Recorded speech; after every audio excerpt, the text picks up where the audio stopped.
The wrench slipped from my greasy fingers as I heard Marina's laugh echo through our kitchen window. Not the gentle chuckle I fell in love with 23 years ago, but that new cackle she'd developed. Sharp, brittle, like breaking glass wrapped in silk. "Friends are forever. Husbands come and go," she announced to whoever was listening, probably that snake Clarissa from her marketing agency. I wiped my hands on my coveralls and squinted at the engine block of my ancient Ford pickup. The truck had more loyalty in its rusted frame than my wife had in her entire body these days. At least when the Ford broke down, it gave me warning signs. My name's Jack Morrison, and I fix things for a living. Cars, motorcycles, lawnmowers, anything with an engine and a pulse. Been running Morrison's auto repair for 15 years now, ever since the factory closed and half this town went to pieces. I'm good with my hands, better with machines than people, and apparently blind as a bat when it comes to reading my own wife. The October wind carried Marina's voice again. "Jack's so predictable. Work, beer, television, rinse and repeat." Predictable. Right. Like paying the mortgage every month, keeping food on the table, and not running around town with some slick-haired consultant who drives a BMW and wears cologne that costs more than my monthly insurance. Our neighborhood used to be solid working class. Mechanics, teachers, nurses, people who earned their money with sweat and integrity. Now half the houses sport fancy landscaping and German cars in the driveways. The other half, like ours, look tired and forgotten, like old dogs nobody wants to pet anymore. Mrs. Holtz's curtains twitched in the window across the street. That woman could spot drama from 3 blocks away and had the gossip network of a small-town newspaper. If she was watching, something interesting was about to happen. I ducked under the hood and pretended to focus on the carburetor while straining to hear more of Marina's conversation. 23 years of marriage teaches you to listen between the lines, especially when your wife stops talking to you directly and starts broadcasting her thoughts to anyone else who'll listen. "The gym membership was the best investment I ever made," Marina continued.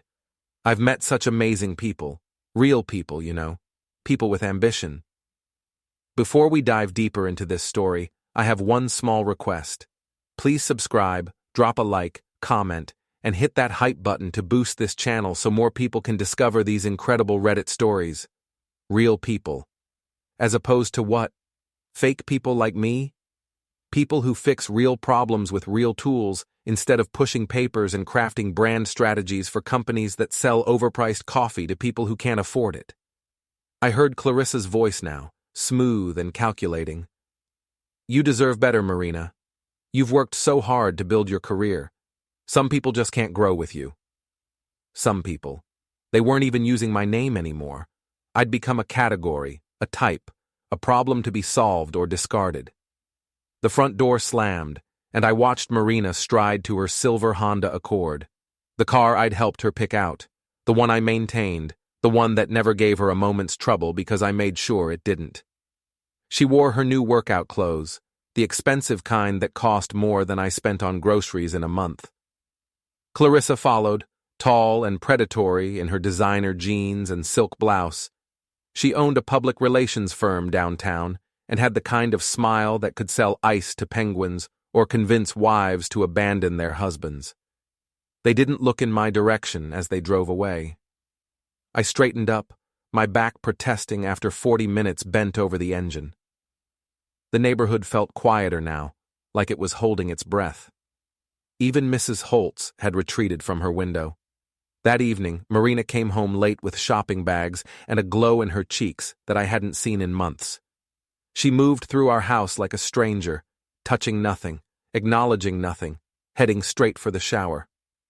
I sat in my recliner with a bottle of beer, watching the local news report on the city's economic development plans. More luxury condos by the lake, more boutique shops downtown, more reasons for people like Marina to feel embarrassed about people like me.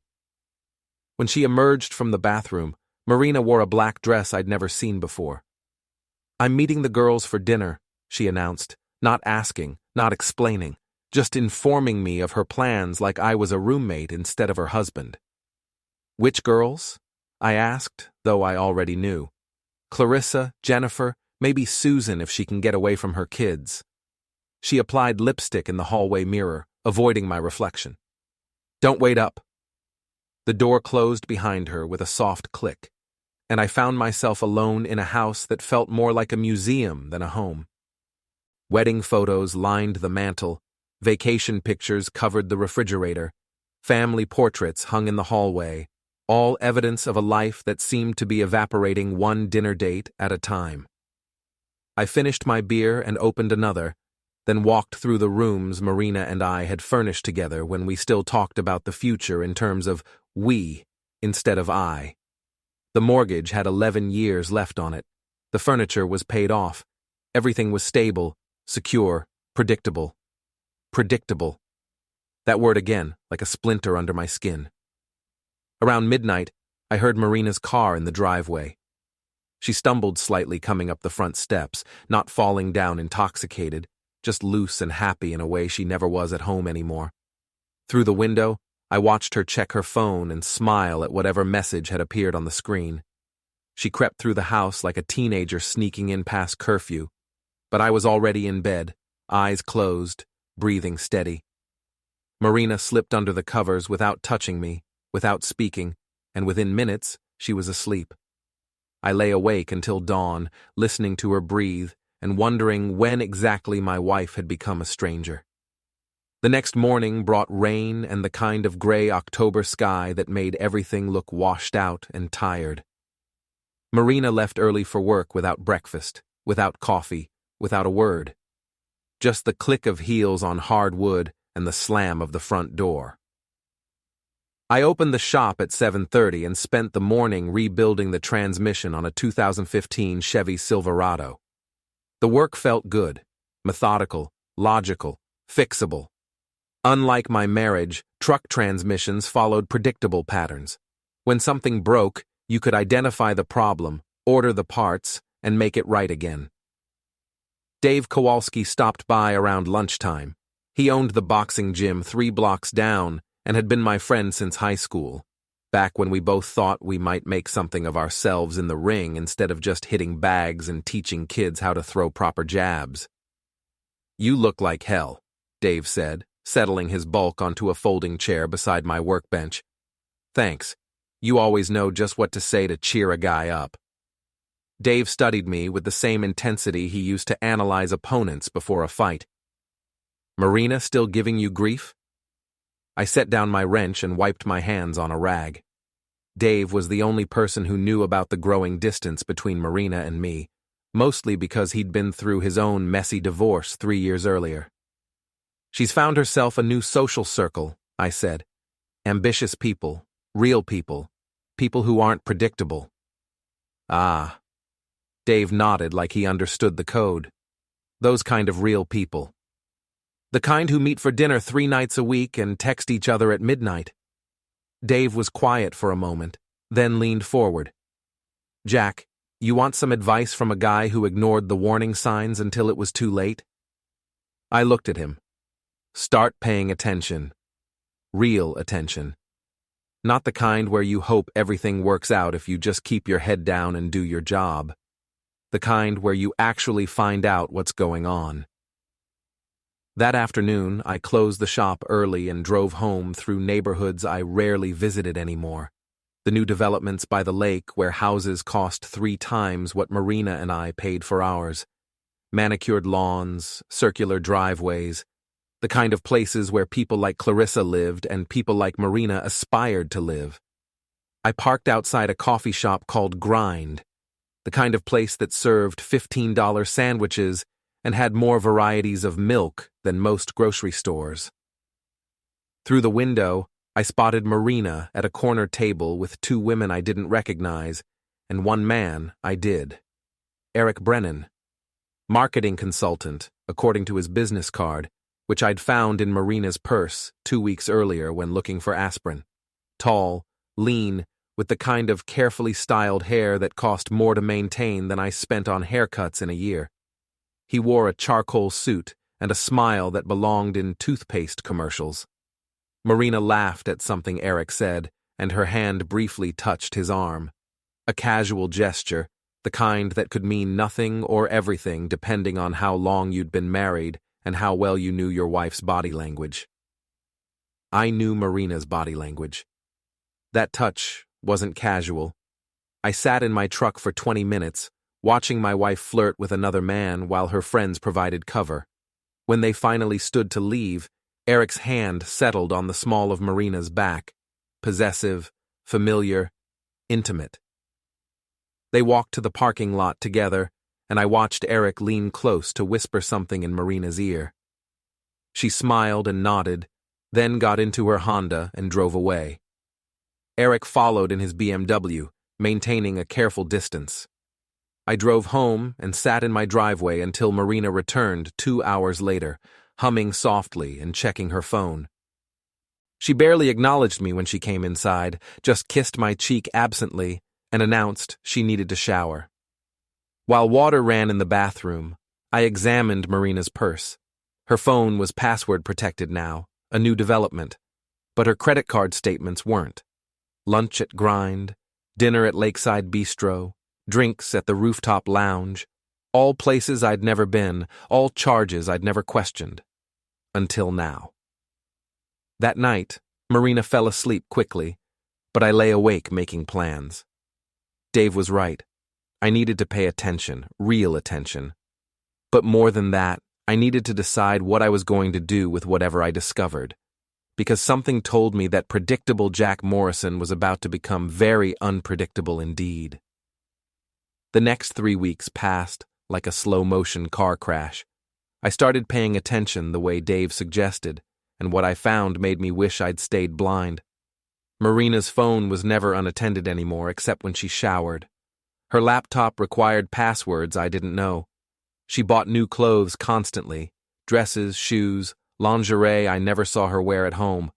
The credit card bills showed charges at restaurants, bars, and hotels I'd never heard of. But the real evidence came from an unexpected source: my own son. Aiden called on a Thursday evening, while Marina was at another girls' night. Our 23-year-old had always been perceptive, maybe too perceptive for his own good. He worked as a bartender downtown while finishing his business degree, which meant he saw everything and heard even more. "Dad, we need to talk," he said without preamble. "About what?" "About Mom and that consultant guy she's been parading around town with." My stomach clenched, but I kept my voice steady. "What consultant guy?" "Eric Brennan. They've been to my bar twice in the last month. Real cozy, if you know what I mean." I knew what he meant. "She introduced him as a business associate the first time," Aiden continued. "But business associates don't hold hands under the table or share dessert with one spoon." The next morning, I drove to Aiden's apartment, a converted loft above a vintage clothing store downtown.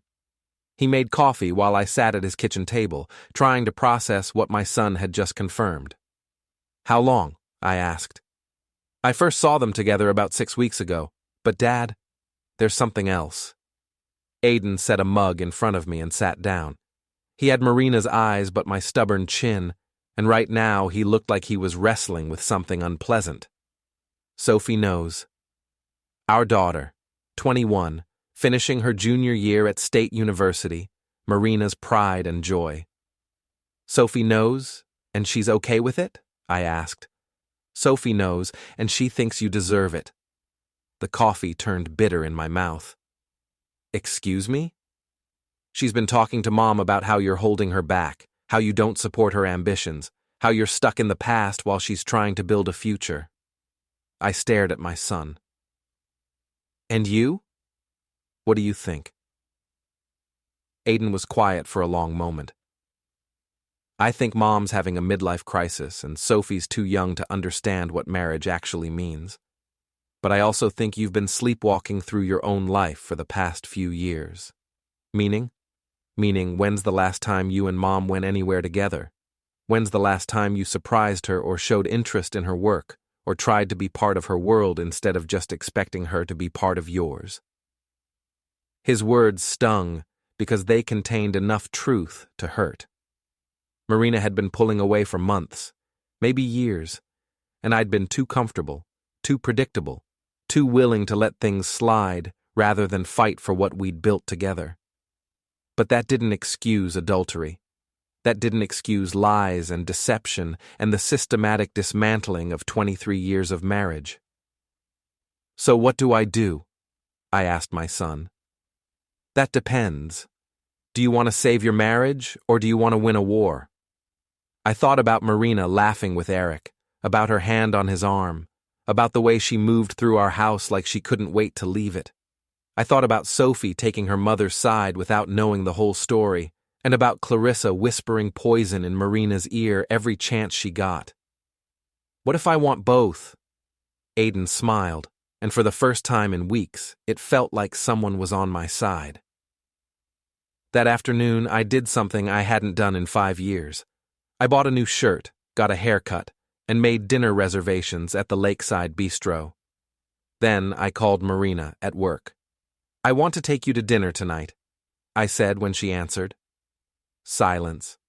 Then, tonight, Jack, I already have plans. Cancel them. I can't just cancel. Marina, I'm asking you to have dinner with your husband. One dinner. Is that really too much to ask? Another pause. Fine. But make it early. I have a conference call at 9. She didn't have a conference call. She had Eric Brennan. But I played along. The Lakeside Bistro occupied the ground floor of a renovated warehouse overlooking the water. Expensive, trendy, the kind of place Marina had been frequenting without me. I arrived first and requested a table with a view of the entrance. Marina walked in 20 minutes late, wearing the black dress from a few weeks earlier, and an expression that suggested she'd rather be anywhere else. She looked beautiful and distant, like an actress playing the role of my wife. You look nice, I said as she sat down. Thank you. She studied the menu like it contained the secrets of the universe. So what's this about? Does it have to be about something? Can't a man take his wife to dinner? A man can, but you don't. We haven't been to dinner together in months. She was right, and we both knew it. I'd gotten comfortable with our routine, comfortable with the assumption that Marina would always be there when I got home, comfortable with taking her for granted. Maybe I want to change that, I said. Marina looked at me over her menu, and for a moment, I saw a flicker of the woman I'd married. Curious, hopeful, willing to be surprised. Okay, she said. I'm listening. We ordered wine and appetizers, and I asked about her work, her projects, her goals for the agency.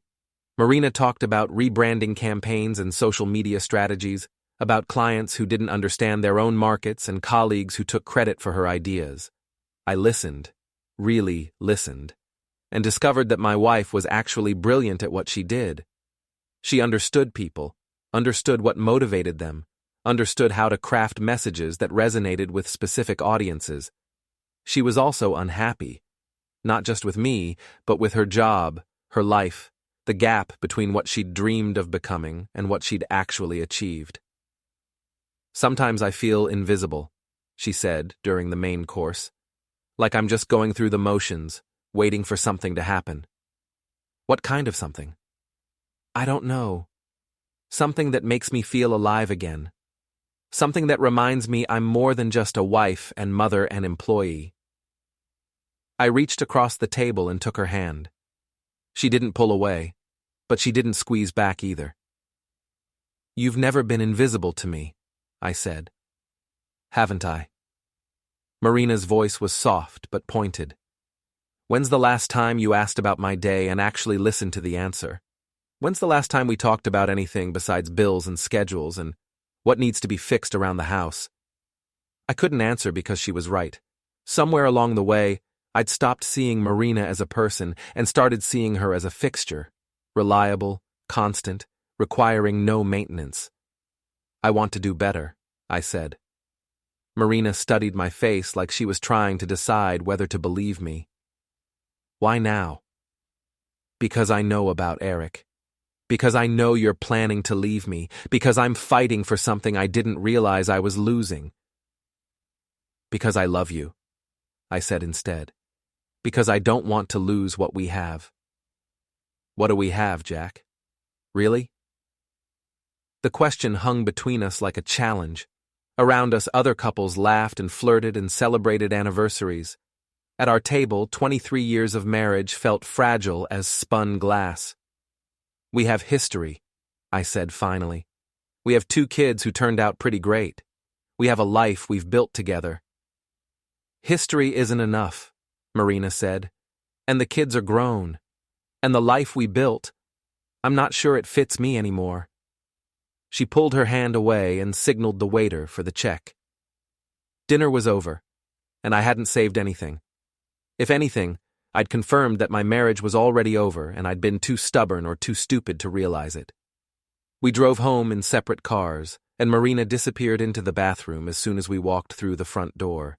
I sat in my recliner with a beer and listened to her talking quietly on the phone, probably to Eric, probably telling him about her evening with her clueless husband. But I wasn't clueless anymore. I was awake, alert, and starting to get angry. The next morning, Marina left early for work again, but this time I was ready.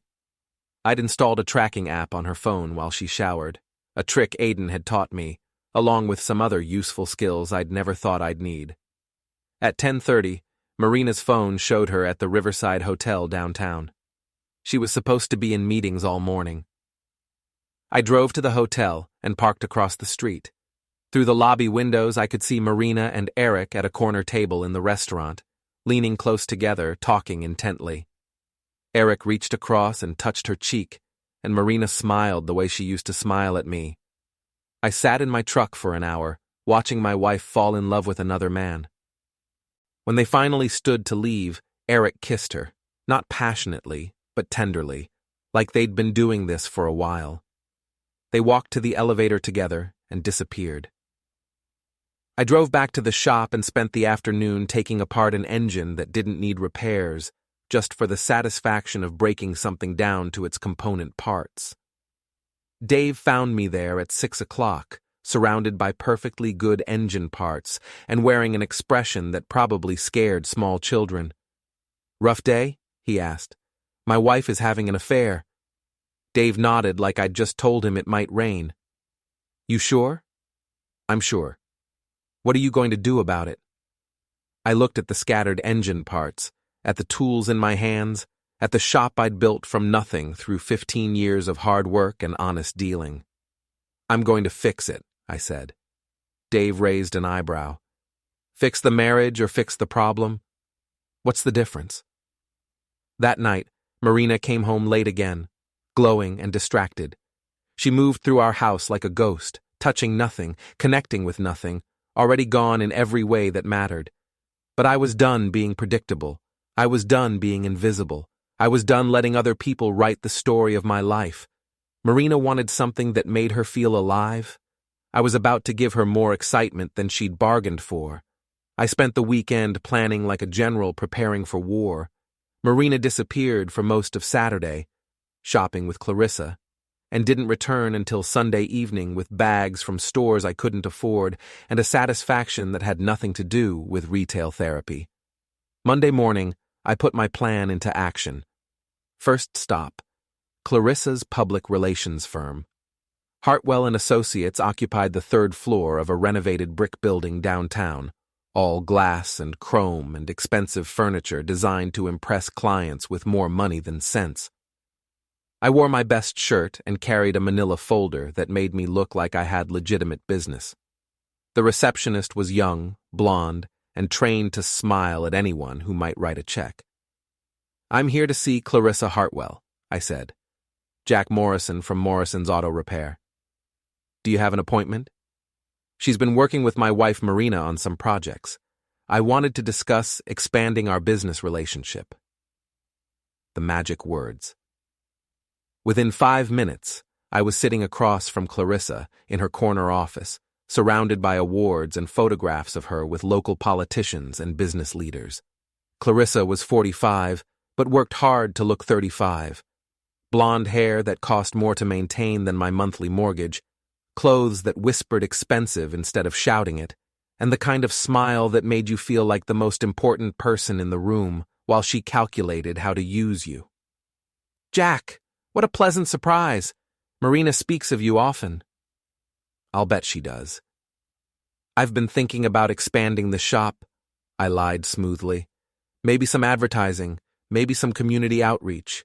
Marina says you're the best in the business. Clarissa preened like a cat in sunshine. Well, we do pride ourselves on understanding our clients' needs. What kind of expansion are you considering? I spent 20 minutes spinning a story about adding a second location and targeting upscale customers. Clarissa listened with the intensity of a predator on the hunt, occasionally jotting notes and nodding encouragingly. This sounds very exciting, she said finally. I'd love to put together a proposal for you. Of course, we'd need to discuss budget parameters. Of course, but I'd want Marina involved in the project. She understands my business better than anyone. Absolutely. In fact, Marina and I were just discussing her career trajectory last week. She's incredibly talented, probably wasted in her current position. Oh? Clarissa leaned forward conspiratorially. Between you and me, Marina has the skills to run her own agency. She just needs the right opportunity, the right partnership. Partnership? Professional partnership, of course. Someone who understands her vision, who can help her reach her potential. Someone like Eric Brennan, no doubt. I left Clarissa's office with a business card and a clearer understanding of the game being played. This wasn't just about Marina having an affair. This was about Marina being groomed for a new life, a better life, a life that didn't include me. Next stop, Eric's office. Brennan Consulting operated out of a converted loft in the Arts District, the kind of space that screamed creativity and innovation while charging corporate rates. Eric worked alone, except for a part-time assistant who looked like she'd stepped out of a fashion magazine. Mr. Brennan is in a meeting, she informed me with the kind of smile that suggested I wasn't important enough to interrupt whatever Eric was doing. I'll wait. I settled into a leather chair and studied the awards on Eric's walls. Marketing excellence, innovative campaigns, client satisfaction, all the accolades of a man who made his living convincing people they needed things they didn't know they wanted. Like my wife. Eric emerged from his office 20 minutes later, escorting a client to the elevator. He was younger than I'd expected, maybe 38, with the kind of casual confidence that came from never having to worry about mortgage payments or transmission repairs. He spotted me immediately and approached with a puzzled smile. Can I help you? Jack Morrison, I think you know my wife, Marina. Eric's smile flickered, but didn't disappear. Marina Morrison, yes. Lovely woman. Very talented. So I hear. Mind if we talk privately? Eric glanced at his assistant, then nodded toward his office. Of course.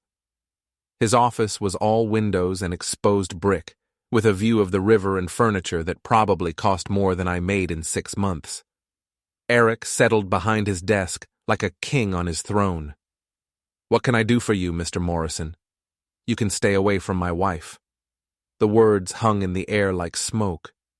Eric's expression didn't change, but something shifted behind his eyes, calculation replacing confusion. I'm not sure I understand. I think you do. Marina's married, Mr. Brennan. Happily married. Whatever business relationship you think you're developing with her, it needs to remain strictly professional. Eric leaned back in his chair. Mr. Morrison, I can assure you that my relationship with your wife is entirely appropriate. We've discussed some potential consulting opportunities, nothing more. Consulting opportunities that require hotel meetings? Now Eric's smile disappeared entirely. I think you may be misunderstanding the situation. Am I? Then maybe you can help me understand why my wife comes home from your meetings glowing like a teenager, why she's buying new clothes and working late and taking phone calls in the bathroom. Eric stood up, and I stood with him. He was taller but softer, the kind of man who'd never thrown a punch or taken one. Mr. Morrison, I think you should discuss your concerns with your wife, not with me. I'm discussing them with you because you're the problem. Marina's confused right now, maybe flattered by the attention, but she's not thinking clearly. I'm here to help you think clearly. Are you threatening me? I'm informing you. Marina and I have been married for 23 years. We have 2 children, a home, a life together. You're a distraction, Mr. Brennan, a midlife crisis, and like all crises, this one will pass. Eric moved toward the door, clearly wanting me gone. I think we're finished here. We're finished when I say we're finished. I didn't move. Marina's going through a difficult time right now. She's questioning things, looking for excitement, feeling underappreciated. But that doesn't give you the right to take advantage of her vulnerability. I'm not taking advantage of anyone. Aren't you? Married woman, unhappy at home, susceptible to attention from a successful, attractive man who tells her she's talented and deserves better. That's not taking advantage? Eric's jaw tightened. Your wife is an adult who can make her own decisions. My wife is making bad decisions because people like you are encouraging her to make them. But here's the thing about bad decisions, Mr. Brennan. They have consequences. I walked to the door, then turned back. Marina will realize what she's throwing away, and when she does, she'll resent anyone who helped her make that mistake. Think about that the next time you're tempted to play marriage counselor. I left Eric standing in his expensive office, looking like a man who'd just realized his simple plan had developed complications. That evening, Marina came home early and seemed agitated. She paced through the house, checking her phone constantly, starting conversations and abandoning them mid-sentence. Everything okay? I asked. Fine, just work stress. But it wasn't work stress. It was Eric stress.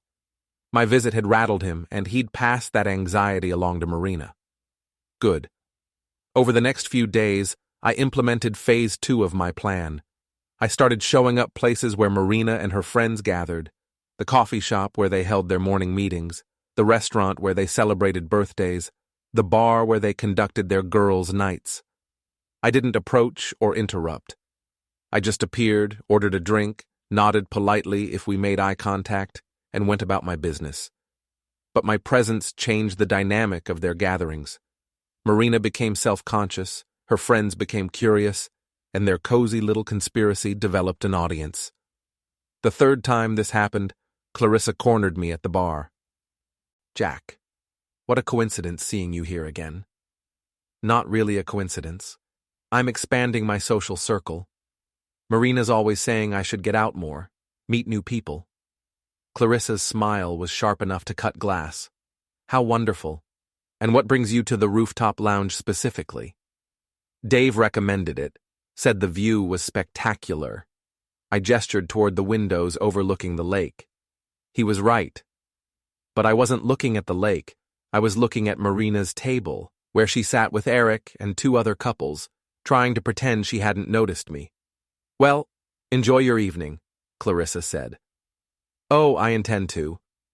I finished my drink slowly, making casual conversation with the bartender and other patrons. Normal, social behavior that happened to occur in the same space where my wife was conducting her affair. When Marina's group finally left, Eric looked like a man with indigestion, and Marina looked like she wanted to disappear. Perfect. The next morning, Marina confronted me over coffee. What are you doing, Jack? What do you mean? You know what I mean. Following me, showing up everywhere I go, making people uncomfortable. I'm not following you. I'm living my life, trying new places, meeting new people. Isn't that what you wanted? Marina stared at me like she was seeing a stranger. This isn't like you. Maybe the old me wasn't working out so well. Maybe it's time for an upgrade. She left for work without another word, but I could see the wheels turning in her head. Predictable Jack was becoming unpredictable, and that was making everyone nervous. That afternoon, Aiden called with interesting news. Eric Brennan was at the bar last night, he said. Alone, drinking heavily, asking questions about you. What kind of questions?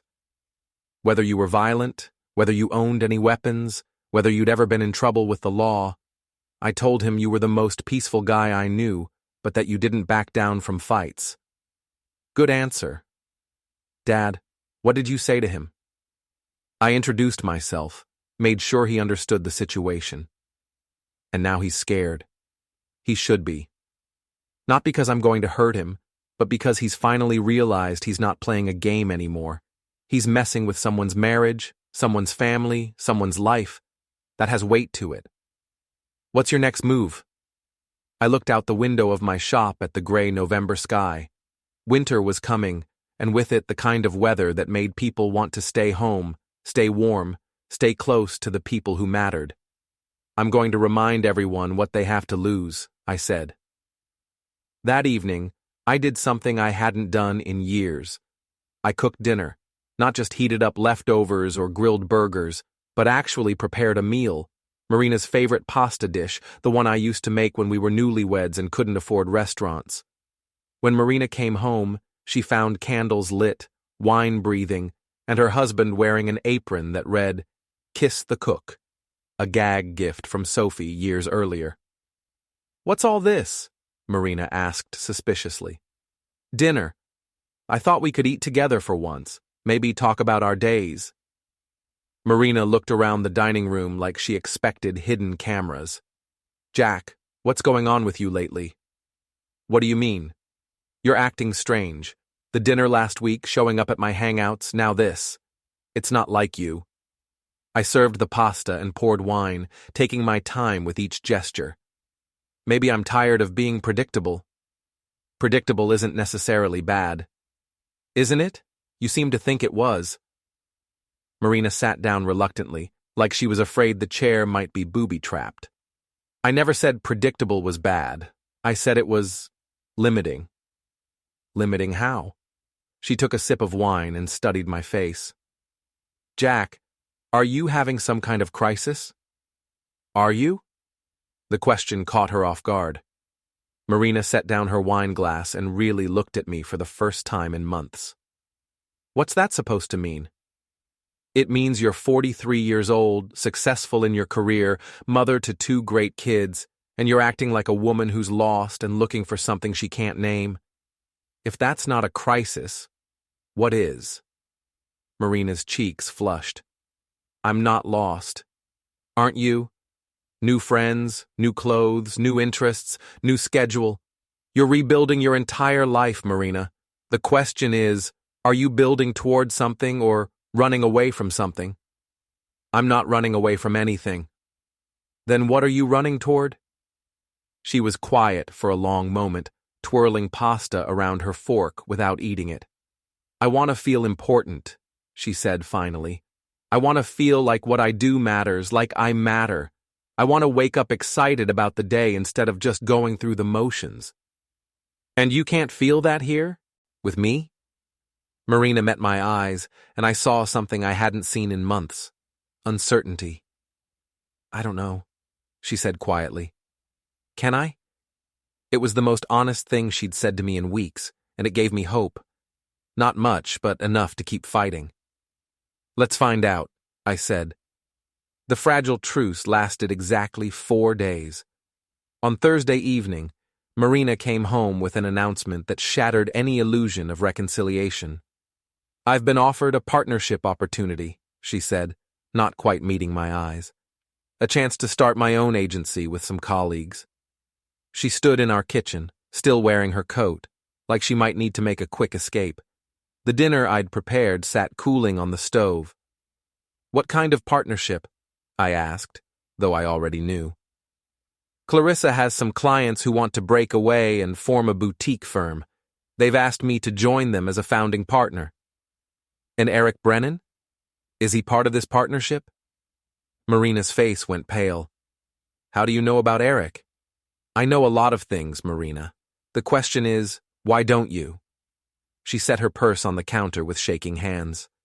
"Jack, I think we need to talk. I think we're past talking." I walked to the kitchen table and opened my laptop. Over the past week, I'd compiled a comprehensive dossier on my wife's new life. Credit card statements, phone records, social media activity, and photographs. Lots of photographs. Sit down, I said. Marina remained standing. What is this? This is us having an honest conversation for the first time in months. I turned the laptop screen toward her. The first image showed Marina and Eric holding hands outside the Riverside Hotel.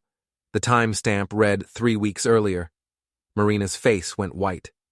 You've been following me? I've been paying attention.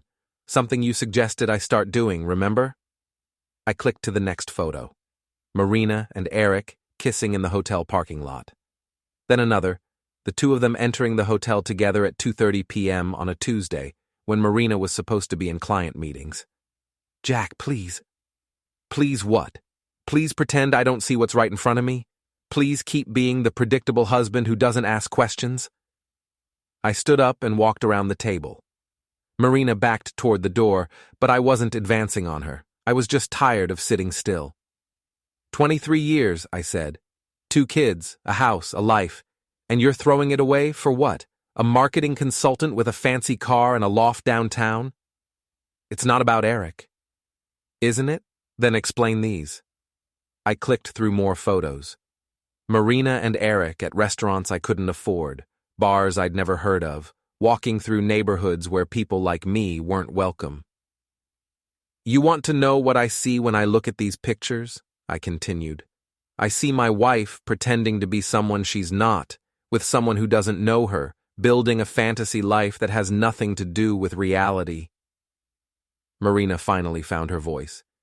You don't understand. Then help me understand. Explain to me how destroying our marriage makes your life better. Explain to me how lying and sneaking around and breaking your vows is the path to happiness. I never meant for this to happen. But it did happen. And now you have to decide what you're going to do about it. Marina sank into a chair, and for the first time since this whole mess started, she looked like the woman I'd married, vulnerable, confused, human. I don't know what I want, she whispered. Yes, you do. You want excitement. You want to feel young and desired and important. You want someone to tell you that you're special and talented and deserve better than the life you've built. I sat down across from her. But here's what you're not thinking about. Eric doesn't know you. He doesn't know that you cry during insurance commercials or that you alphabetize the spice rack when you're stressed. He doesn't know that you wanted to be a teacher before you got pregnant with Aiden, or that you still donate to literacy programs every Christmas. Marina's eyes filled with tears. He doesn't know that you hate your feet, or that you sing off-key in the shower, or that you check on the kids' rooms every night, even though they haven't lived here in years. He knows the version of you that you show him, the exciting, successful, available version. But that's not who you are. Maybe it's who I want to be. Maybe. But that person doesn't exist without destroying the person you've been for the last 23 years. Is she worth it? Marina wiped her eyes with the back of her hand. I don't know. Then figure it out. But while you're figuring it out, understand this. I'm not going to sit quietly and watch you dismantle our marriage. If you want out, then get out. File for divorce, split the assets, explain to our kids why their parents couldn't make it work, but don't ask me to pretend everything's normal while you have your midlife crisis. I closed the laptop and stood up. Where are you going? Marina asked. Out. You've got some thinking to do, and I've got some planning to do. Planning what? I looked at my wife, really looked at her, and tried to remember when I'd stopped fighting for us and started accepting whatever scraps of attention she threw my way. Planning what comes next. I drove to Dave's gym and found him closing up for the night. The place smelled like sweat and determination, like honest effort and earned results. You look like a man who's made a decision, Dave said, locking the front door behind us. I confronted Marina, showed her the photos. How'd that go? About like you'd expect. Tears, denials, confusion. She doesn't know what she wants. Dave led me to his office and pulled 2 beers from a mini fridge. But you know what you want. I want my wife back. But not the version who's been lying to me for months. I want the woman I married, the one who chose me over everyone else, the one who built a life with me instead of looking for escape routes. And if that woman doesn't exist anymore? I took a long pull of beer and considered the question. Then I want everyone who helped destroy her to understand what they've cost me. Dave nodded slowly. That sounds like war. It is war, and I'm tired of losing. The next morning, I implemented the nuclear option. I called Sophie at college. Dad, is everything okay? You never call during the week. I need to ask you something, and I need you to be honest with me. Okay. Do you know about your mother and Eric Brennan? Silence. Then, Dad, I think you should talk to Mom about this. I did talk to Mom. Now I'm talking to you. Do you know about the affair? Another pause. It's not an affair, Dad. It's complicated. Complicated how? Mom's been unhappy for a long time. She feels stuck, like she's wasting her potential. Eric makes her feel alive again. And you think that justifies betraying our marriage? I think Mom deserves to be happy. The words hit like a physical blow. My own daughter, taking her mother's side without understanding what was at stake. What about what I deserve, Sophie? Dad, you're a good man, but you haven't been a good husband. Not lately. Mom tried to talk to you about her dreams, her goals, her frustrations, but you were always too busy or too tired or too focused on other things. So this is my fault? It's not about fault. It's about people growing apart and wanting different things. I hung up on my daughter and sat in my truck outside the phone store, trying to process the fact that my own family had turned against me. But if they wanted to play sides, I could play sides too. I spent the afternoon making phone calls and sending emails. Marina's boss, her colleagues, her clients. Not to spread gossip or make accusations, but to ask innocent questions about her work schedule, her recent projects, her availability for new assignments. By 5 o'clock, Marina's phone was ringing constantly. Her boss wanted to know why she'd been unavailable during regular business hours. Her biggest client was concerned about delayed projects. Her colleagues were wondering why she'd been so distracted lately. I was systematically dismantling the professional reputation she'd worked years to build, and I was doing it with nothing but the truth. That evening, Marina stormed into the house like a hurricane. What did you do? She demanded. I made some phone calls, asked some questions, shared some concerns. You sabotaged my career. I exposed your lies. There's a difference. Marina's face was flushed with anger and panic. Jack, you don't understand what you've done. I could lose my job. You should have thought of that before you started conducting personal business on company time. This is insane. You're destroying everything. I'm not destroying anything. I'm revealing what's already been destroyed. Marina grabbed her phone and started dialing. I have to fix this. I have to explain. Explain what? That you've been having an affair with a client? That you've been lying to your boss about your whereabouts? That you've been using company resources to plan your exit strategy? She stopped dialing and stared at me. How do you know about that? I know everything, Marina. The question is, what are you going to do about it? Over the next week, Marina's carefully constructed new life began to collapse. Her boss put her on probation pending a review of her recent performance. 2 clients requested different account managers.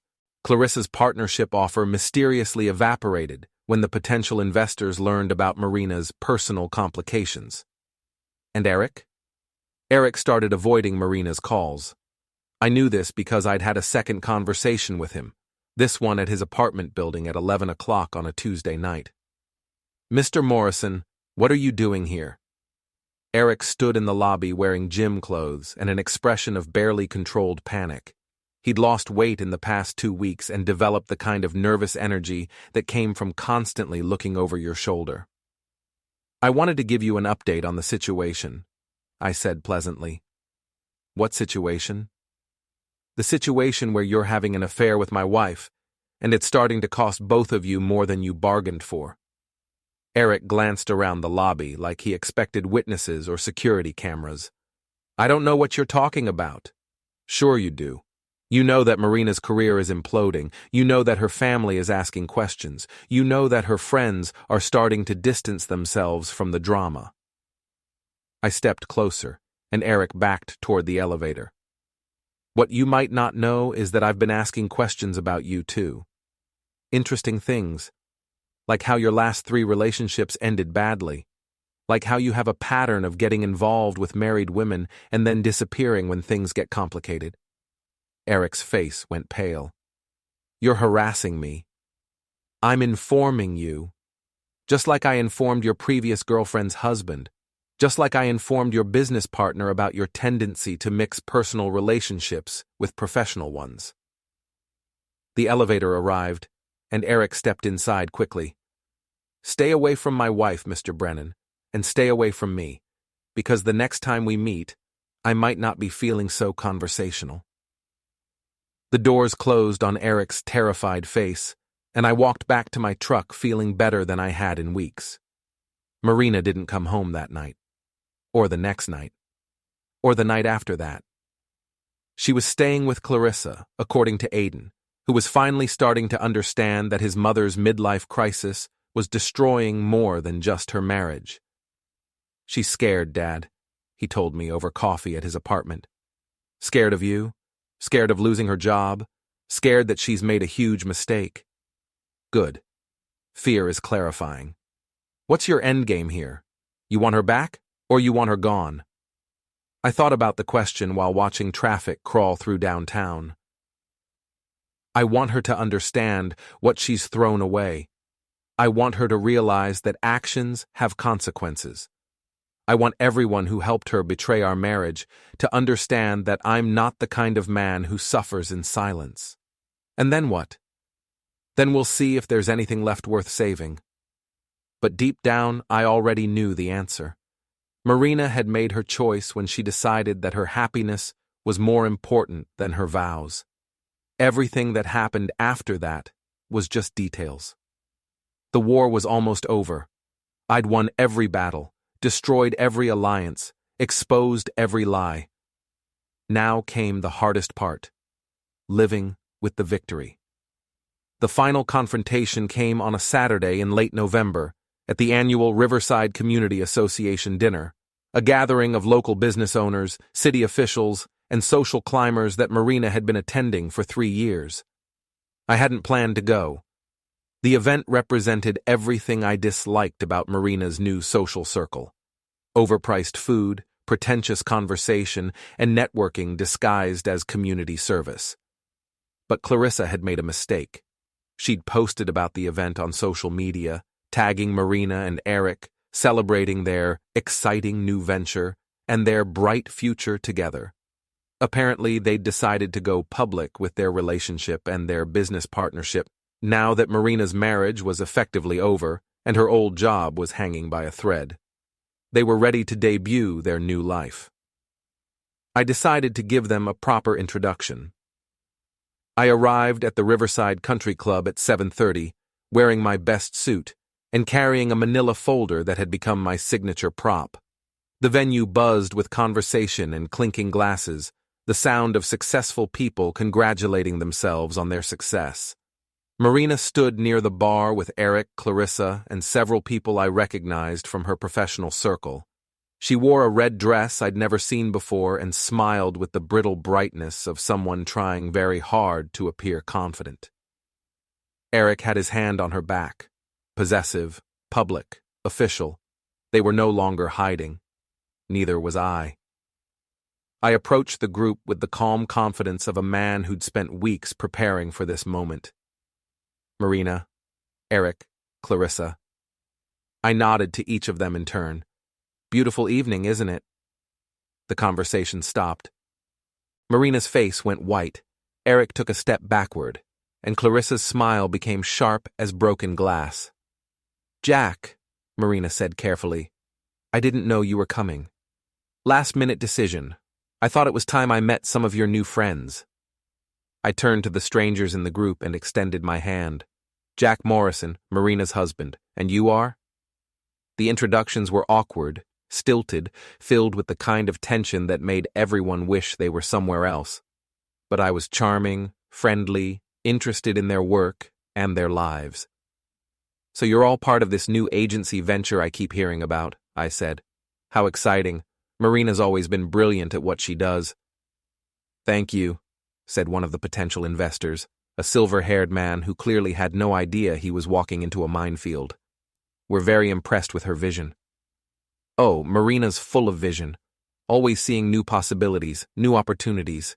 She's particularly good at transitions."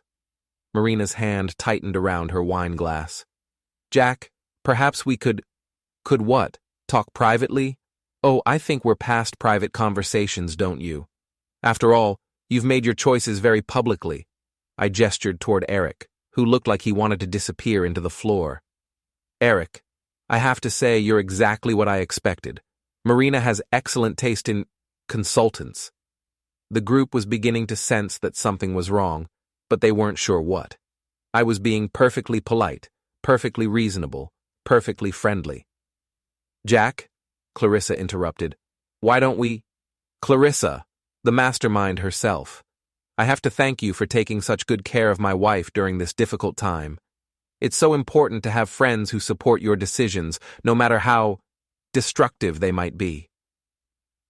Now, everyone was staring. Other conversations had stopped. We were becoming the evening's entertainment.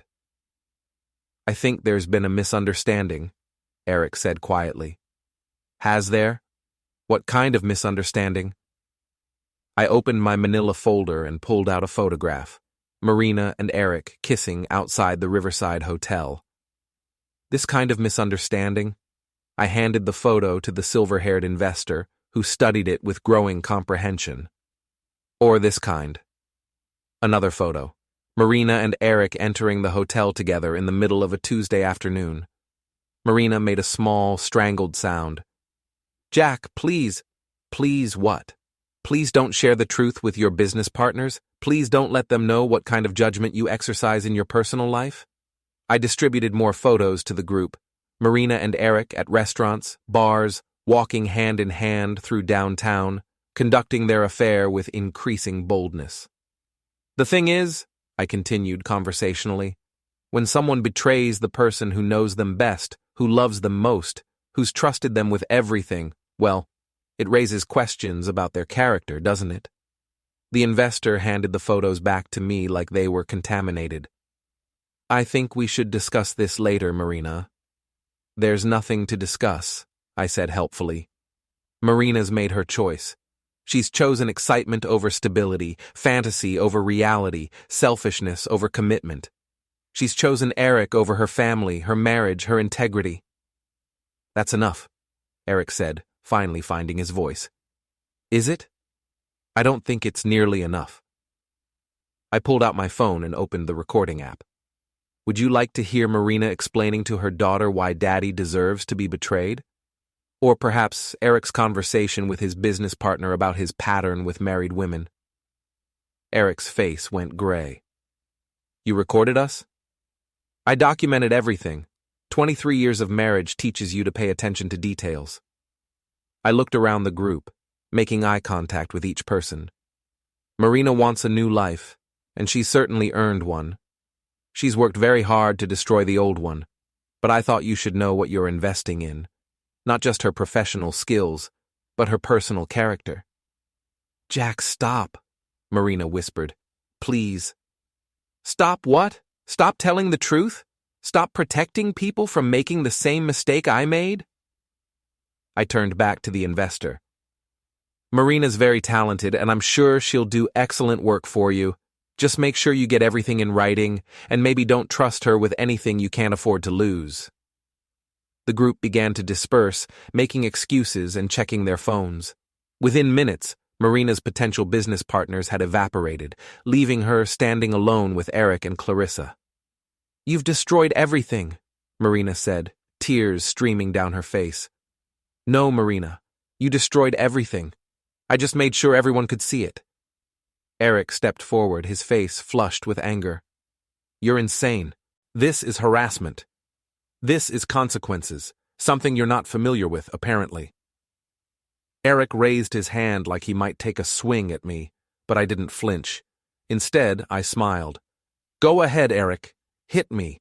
Give me a reason to show you what real harassment looks like. Eric's hand dropped. He wasn't a fighter, just a predator who picked on married women and ran when their husbands showed up. Come on, Marina, he said. We don't have to listen to this. But Marina wasn't moving. She stood frozen, staring at me like she was seeing me for the first time. 23 years, she said quietly. 23 years, I agreed. I never meant... Yes, you did. You meant every choice you made, every lie you told, every time you chose him over me. You meant all of it. Marina's shoulders sagged. What happens now? Now you live with what you've done. You find a new job, a new life, a new identity. You explain to our children why their family doesn't exist anymore. You figure out how to be happy with the choices you've made. And you? I looked at my wife, my soon-to-be ex-wife, and felt nothing but exhaustion. I go home. I file for divorce. I rebuild my life without you. I walked away from Marina, Eric, and Clarissa, leaving them standing in the ruins of their carefully planned future. The evening's other guests gave me a wide berth, but I caught approving nods from a few of the older men, husbands who understood what I'd done and why I'd done it. Outside, the November air was sharp and clean. I sat in my truck for a few minutes, watching through the windows as Marina's world continued to collapse. Eric was arguing with someone on his phone. Clarissa was damage controlling with the remaining guests. Marina was crying alone at the bar. I started the engine and drove home to the house Marina and I had shared for 15 years. It felt different now, not empty, but peaceful. The war was over. I'd won, but victory felt hollow and expensive. My phone buzzed with a text from Aiden. Saw the video someone posted online. Are you okay? Someone had recorded the confrontation and shared it on social media. By morning, it would be everywhere, and Marina's humiliation would be complete. I typed back, I'm fine, are you? Yeah, Dad. I'm proud of you. It was the first time in months that anyone in my family had said they were proud of me. I poured myself a beer and sat in my recliner, surrounded by the artifacts of a marriage that no longer existed. Tomorrow, I'd call a lawyer. Next week, I'd start the divorce proceedings. Eventually, I'd figure out how to be happy again. But tonight, I just sat in the silence of my empty house and tried to remember what it felt like to be the kind of man who didn't have to destroy people to protect himself. Marina came home around midnight. I heard her car in the driveway, her key in the lock, her footsteps in the hallway. She appeared in the living room doorway, still wearing the red dress, her makeup smeared and her eyes swollen from crying. I'm sorry, she said. I know. I never wanted it to end like this. How did you want it to end? Marina was quiet for a long moment. I don't know. I just wanted more. More than what? More than this. More than us. More than the life we built. I looked at my wife and saw a stranger, someone who'd been living in my house, sharing my bed, pretending to be part of my family while planning her escape. Well, I said, now you have it. Marina nodded and turned to leave, then stopped. For what it's worth, I did love you. I still do. I know that too. Then why? Because love isn't enough, Marina. It never was. Love, without respect, without loyalty, without commitment, that's just sentiment. And sentiment doesn't survive what you've put us through. Marina left without another word. I heard her moving around upstairs, packing clothes, gathering belongings. An hour later, she was gone. I finished my beer and went to bed in a house that was finally, completely mine. The next morning brought divorce papers, media attention, and a steady stream of phone calls from people who'd seen the video and wanted to share their opinions about my marriage, my methods, and my character. I ignored most of them. The ones I answered were from customers, friends, and family members who understood that sometimes a man has to fight for what matters to him, even if the fight destroys what he's trying to save. Dave stopped by around noon with sandwiches and coffee. "How you holding up?" he asked. "I'm still standing." "That's something." We ate in comfortable silence, two middle-aged men who'd learned that life was harder and more complicated than anyone had prepared them for. "Any regrets?" Dave asked eventually. I thought about the question while watching traffic pass outside my shop window. I regret that it came to this. I regret that Marina couldn't figure out how to be happy with what we had. I regret that our kids had to watch their parents destroy each other. But I don't regret fighting back. I don't regret refusing to be the victim. I don't regret making sure everyone understood the cost of betraying someone who trusted them. Dave nodded. Marina's moving to Chicago, I heard, taking a job with some marketing firm there. Good for her. Eric's leaving town too. Apparently his business partner decided they needed to restructure their relationship. Good for him too. And Clarissa? I smiled for the first time in weeks. Clarissa's discovering that reputation is everything in the public relations business, and hers is currently in ruins. So you won. I survived. That's not the same thing. Dave finished his sandwich and stood to leave. You know what the difference is between you and Marina? What? You fought for something. She just ran toward something. Fighting builds character. Running just builds distance. After Dave left, I spent the afternoon working on a 1967 Mustang that had been in my shop for 2 months. The owner was in no hurry to get it back.